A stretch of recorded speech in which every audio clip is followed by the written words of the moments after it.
इंशाअल्लाह मौका और वक्त की नज़ाकतों को मद्देनज़र रखते हुए एजाज़ कुरानी के मज़ीद पहलुओं पर रोशनी डाली जाएगी।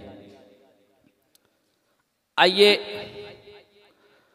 अब बारी है एक नन्हे और प्यारे से मुसाहिम की। दर्जे हिफ्ज़ के एक तालिब इल्म हैं मुद्दस्सिर पारखेती, जो फ़रए सालिस के 7वें मुसाहिम हैं। मुद्दस्सिर पारखेती दर्जे हिफ्ज़ के तालिब इल्म हैं। उनसे दरख्वास्त करते हैं कि वो आएँ और तदवीरन बरिवायत हफ्स अन आसिम तिलावत कलाम पाक पेश करें।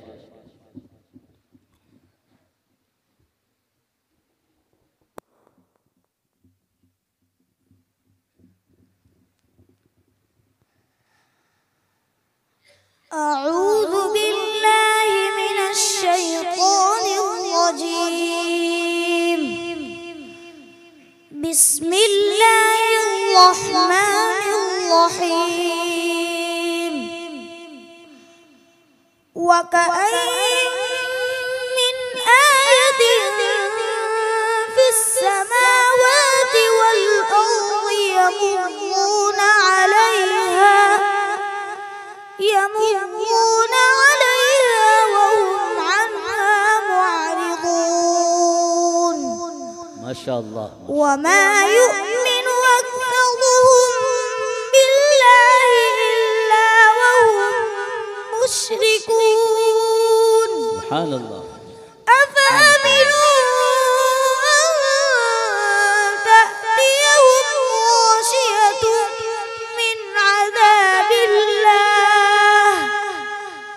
أو تأتيهم الساعة بغتة وهم لا يشعرون. الله الله الله. قل هذه سبيلي أدعو إلى الله على بصيرة أنا ومن اتبعني وسبحان الله وما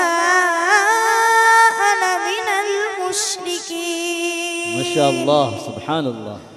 वमा अर्सलना मिन क़ब्लिक इल्ला रिजालन नूही इलैहिम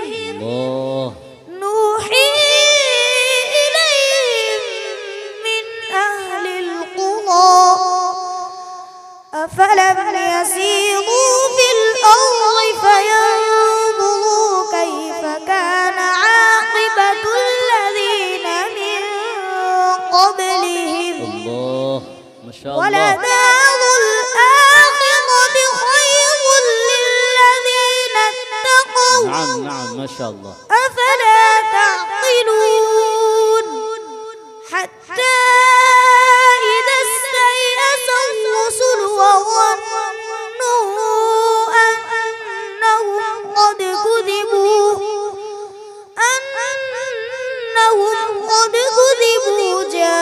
جاءهم نصرنا فنجي من نشاء ما شاء الله ولا يرد بأسنا عن القوم المجرمين. الله سبحان الله.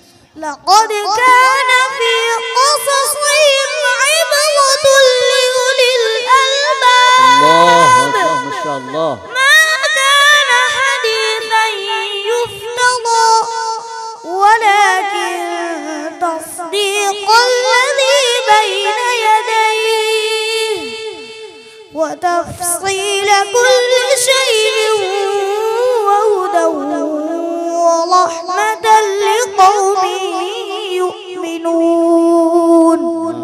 صدق الله العظيم. बारक अल्लाह। माशाअल्लाह माशाअल्लाह बहुत कहना पड़े माशाअल्लाह। ये थे हमारे फ़रए सालिस के 7वें मुसाहिम मुद्दस्सिर पारखेती, जो अपनी मीठी मीठी और प्यारी प्यारी आवाज़ में कुरान करीम की तिलावत से हमें महजूज़ कर रहे थे।